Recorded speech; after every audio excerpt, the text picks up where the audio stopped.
boy, Texas is taking on water. We got to talk about it after the bumper. Don't be cornering me. Hold up. Time. You gotta help me with that corner shit. What's up, kinfolk? It's RJ Young. I am not on a step mill. Consider hitting the like and subscribe button because I upload a video every single day. It's always OU related, college football related, sports related. We have a good time. And today, we got to talk about Texas Longhorn recruiting and in particular Texas Longhorns team because they lost Jordan Pouncey to the transfer portal, and hours before that, his little brother Ethan Pouncey decommitted because I think he knew something was up.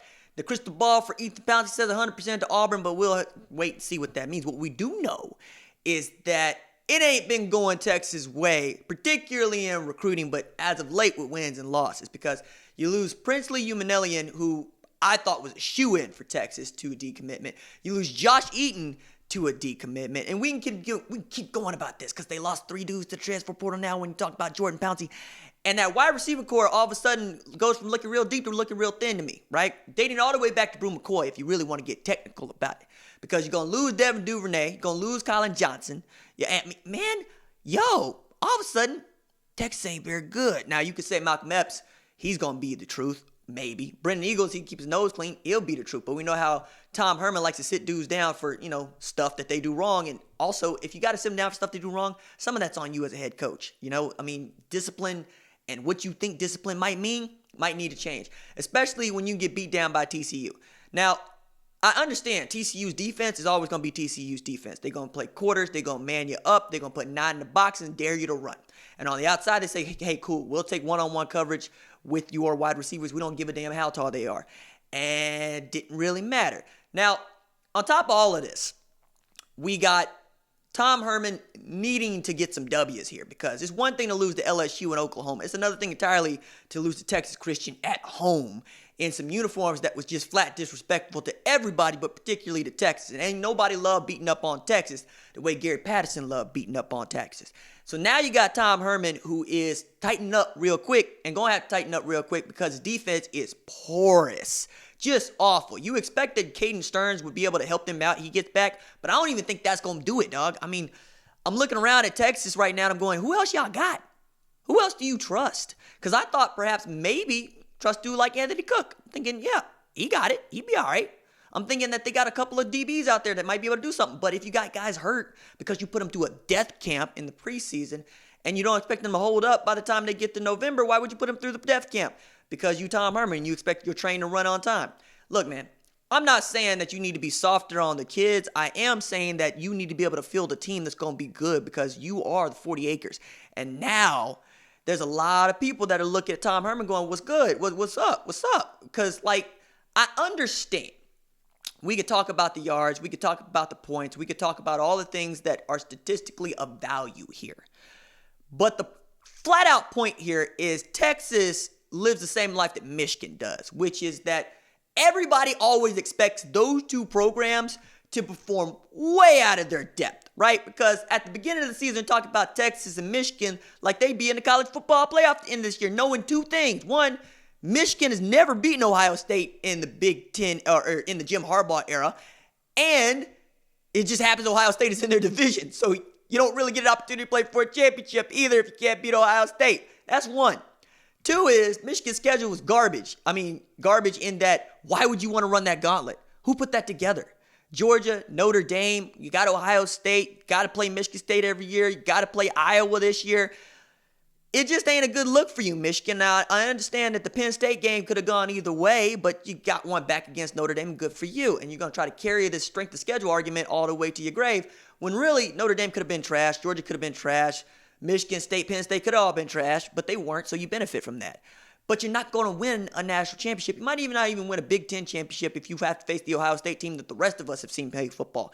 And then at Texas, all roads to the Big 12 championship lead through Oklahoma, baby. And that's just what it is. Now, you can beat Oklahoma in the regular season like you did last year, or you could take this L like you did this year. But for 4 consecutive years running, it's been Oklahoma coming out of the Big 12 with their head up because the crown slips if your head goes down, all right? I understand Texas fans think that they ought to be in the running for the national championship every year, but when was that last true? 10 years ago? Are we really going to be talking about 10 years ago? Because as much as Texas fans want to throw shade at Oklahoma for holding up the college football playoff, let us know when you get there. Let us know when you get to the Big 12 championship and win it. Let us know when they don't have this annual tradition where Texas hands Oklahoma the Big 12 championship, because that's what it feels like right now. And if you're comparing 3 years to 3 years, all you really got to do is look at what Tom Herman has done and what Lincoln Riley has done. Now, I understand Tom Herman inherited much more of a mess, probably a bad mess, compared to the cherry red condition of this Ferrari for which Lincoln Riley was handed. But, you do the best we can with what you got. And at Texas, that ain't good enough for y'all. And now with the recruiting falling apart, you slide to number 6 with the decommitment of Ethan Pouncey. And then you lost Josh Deaton. You lost Manellian. Maybe you close strong in the month of November with wins and losses where you can maybe put together an undefeated November to get you into the Big 12 championship, but I just don't see it for you. And right now, with 3 losses, which is quite honestly 2 more than I thought Texas was going to have this year, you've got Earl Campbell coming down on Sam Ehlinger in a way for which I find flatly just, Earl, what you doing? So for those of you that don't know, Earl Campbell thought it was in his best interest and in the interest of Texas to air his feelings out to Kirk Bohls at the Austin American-Statesman. Okay? Earl's contention is that Texas won't be good until they get a black quarterback back there. Never mind that Tyrone Swoops was back there just a few years ago. Okay? And we can go on about that, and we will. But I need you to just go ahead and say, number one, Earl Campbell trying to shade Sam Ehlinger because the color of his skin is lowbrow and quite honestly just makes my skin crawl. Even as you are a legend, not just in Texas and got your own trophy for what you get to be alive to see it given away, but you're a legend outside of Texas. You're a legend in the NFL. Why do you need to do this? And Sam Ehlinger has done nothing but do Sam Ehlinger, right? I mean, this has got to have Baker Mayfield go at him in Norman at Baker Mayfield's pro football camp. He had Terry Bradshaw go at him after it looked like he'd just been out there just a little too long in the sun to start talking about how La Tech might be able to beat up on Sam Ehlinger. Yeah, okay. You got a 40 spot dropped on you and 276 yards through the air. 4 tutties from Sam Ehlinger. But more to the point, he referenced quarterbacks that he thought wanted to come to Texas while also saying, you need a black quarterback, and throw Tua Tagovailoa in there as well. I'm going, first of all, Tua ain't black. Second of all, you throwing in there guys like Jalen Hurts, JT Barrett. You're throwing dudes in there that picked other places, right? Claiming that Texas didn't recruit him hard enough. Jalen Hurts didn't want to go to Texas. Jalen Hurts wanted to go to Alabama. And then you shade both Jalen Hurts and Alabama by saying Nick Saban tried to beat all the charm and fun out of the kid when that couldn't be further from the truth. He wanted to go to Alabama. He wanted to learn how to do this Nick Saban's way. And he's brought that to Oklahoma. And whatever it is you believe about his demeanor, Jalen Hurts has played amazing football. Just look at that stat sheet. And I'm the biggest Jalen Hurts critic there is out there, especially the dudes that actually ride for this team, right? I'm like, I don't think he's going to be a great pro. But then he goes for 395 and 96 on the ground against Kansas State. That was a loss, but still, my man is averaging over 400 yards of offense a game. The man is averaging over 300 yards passing a game. Over 100 yards on the ground. So he's thinking that maybe Jalen Hurts should have ended up at Texas. No, Sam Ehlinger should have ended up at Texas. Sam Ehlinger wanted to be at Texas. Sam Ehlinger grew up loving the University of Texas. And in my brief time of getting to know him, I love the kid. But more to the point, he's a running quarterback. He's the kind of guy for what you want at the University of Texas. He's running the scheme that your man JT Barrett ran. That your man Braxton ran.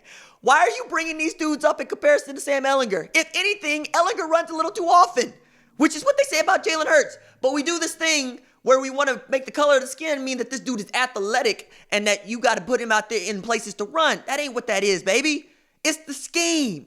And Ehlinger is perfect for the scheme. He is,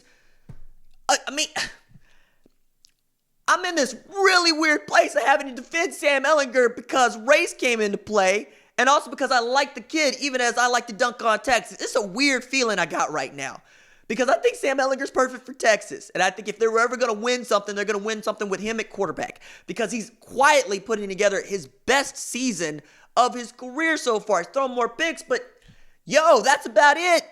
He's throwing the ball further down the field. He's trying to make throws.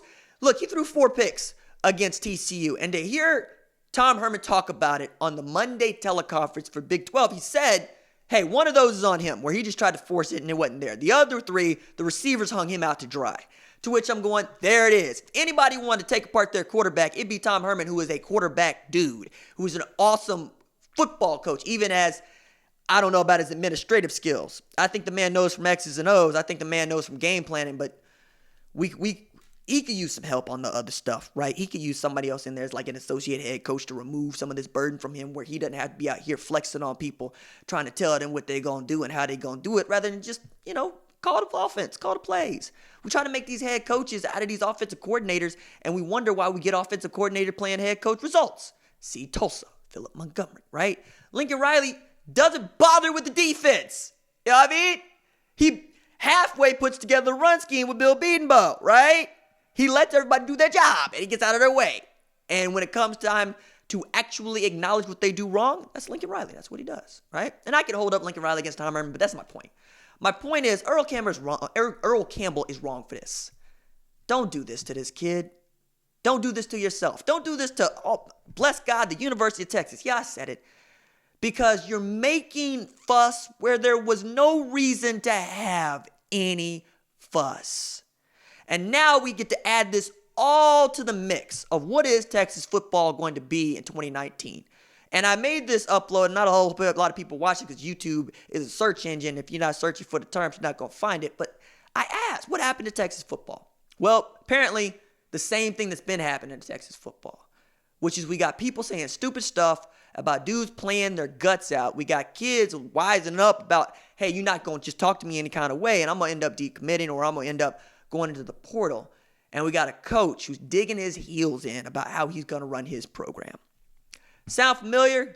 Because it is. So, late ad, because as I was uploading this particular video, my girlfriend did a thing that I asked her to do, which is send me pictures of her awesome Halloween costume, because Halloween is a thing that people do, but I was raised in a black household, and I was told that, Halloween is for the devil, so I never really got into it, but Laurel is really into it, and she's really, really good at it. So, take a look at these. Like, yo. I'm both. Yeah. I think I'm scared and turned on. All right. Deuces.